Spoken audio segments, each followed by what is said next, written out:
All right, so let's kind of sum things up. So, what's the biggest life hack you have? I mean, you've kind of gone through some life hacks for school, but what's the biggest life hack you have? I mean, like in life, all of life. Like, give us 3 life tips. So the first life tip I would give you is, and it's kind of cliched and it's kind of overrated, and sometimes it falls under the radar. People don't really ascribe to it too much, but it's determination. Determination means that if you have a goal set out in your mind that you're going to do this, then there should be nothing that detracts you from that goal. And especially I've seen in my experience that if I have my mind set on something, I always achieve it. And to this point right now, where I'm sitting right now, to where I came from high school and so forth, I've achieved everything I wanted to achieve in life because I had a goal in mind. I wanted a scholarship to get into GW.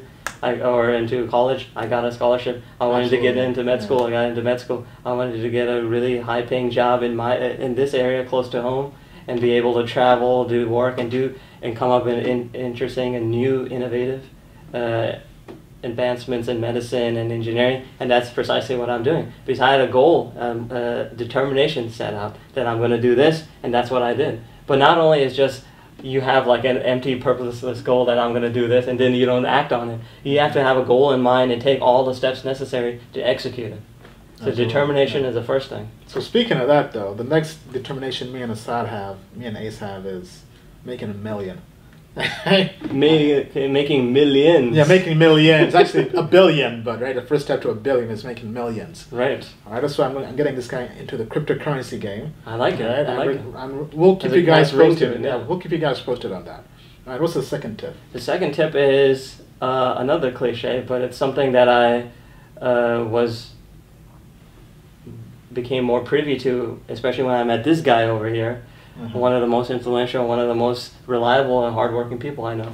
Even though he might not always come off as the most hardworking person, but he definitely puts in the reps. That's the trick right there. Exactly. So the thing is that it's not always how much you know, but it's also who you know too. So if you basically paint yourself into the corner and you're doing all this studying, you're doing all this hard work, and you're doing this, but no one knows about it, and you don't know anyone else to actually keep you in the loop about what's going on in the market, then you're basically wasting your time. You're just spinning a wheel. Right. Yeah. So you got to know the people too. You got to know the people. You got to know your competition. You got to know other people. You have to be plugged into the net. You got to be plugged into the network. Absolutely. All right. So that's a good tip. Last tip. Rinse and repeat. Rinse and repeat. Rinse and repeat. Work hard and know the right people. And work hard and know the right people. And continue that cycle. And when I mean work hard and have a goal set in mind. Don't just be working aimlessly.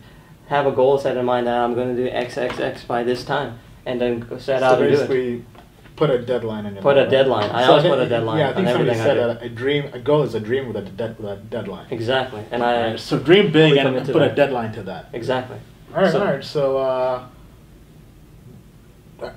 obviously you like to read, right? I love to read. What are your favorite books? Favorite books? I used to read a lot of science fiction back in the day, but now I'm like reading a lot of non-fiction books too. Like sometimes I do a lot of how-to guides, but then I read a lot of these other influential books, like Ian mentioned, The 48 Laws of Power. That's a very favorite book of mine. I think it's probably at the top of my list. Robert Greene is one of my favorite authors. Any other books you like? Any other books? I would say... I mean fiction or non-fiction? Fiction, non-fiction. I think I'm going to get a lot of flack on this, but one book that was especially influential to me from a very early age was the Harry Potter books. Really? A lot of people go like, oh, Harry Potter, that's just a fad. But no, Harry Potter actually opened a world of possibilities to me because it actually spurred me to pursue a hobby of mine. So when I'm not studying and learning new stuff, I actually like to write a lot on my spare time. I'm actually working on a couple books. So actually, just reading the Harry Potter books. Fiction books, like creative writing? So yeah, creative writing, realistic fiction is what I like to write. Fiction, realistic fiction. And I actually got like an inspiration from the J.K. Rowling story, and I saw how she basically created $1 billion enterprise, an empire basically, from just writing books. And just from like 7 books. I mean, so what exactly is realistic fiction? So realistic fiction is basically using your own experiences and crafting a story around it. So it doesn't have to be, so you use your experiences as a backdrop for your story. So kind of like a bio, right? Kind of like a bio, like if your experience. But it's somebody else's story? But it's someone else's story. It's like you take out like Asad and you put like Jake or someone. There you go. Interesting, because that's actually what I've been thinking about, but not really as a book, more as a as a movie or a TV show, right? Because I've had, as you know, I've had lots of interesting experiences in life, right? Cool. And I felt I could kind of encapsulate them and produce them into a TV show Nice. down the line, right? Cool. But interesting. Yeah, we'll definitely have to talk about that. Awesome. I love sitcoms. You heard it first. All right, let me see. You like traveling a lot, right? I love to travel. What places do you travel to? So when I was a lot younger, I used to travel a lot to India with my family because I still have a lot of family there in India. But then recently I started to go more to the Caribbean. So one place I used to go a lot to, and still go to some extent, is the Dominican Republic, the Caribbean, which is a lesser known secret. A lot of people know it more for Punta Cana and some of the more touristy sites on the islands. It's actually an interesting story. First time I went to DR, to Dominican Republic, I went with this guy, right? And he basically just called me up or was like, hey, do you want to go to Dominican Republic, whatever. I'm like, okay, sure. Where is that, right? Ended up going there, and the whole trip was a blast, right? All right, so I think this has been a very, very deep episode of Hacking the System, right? We began talking about high school and how to become a straight A student, right?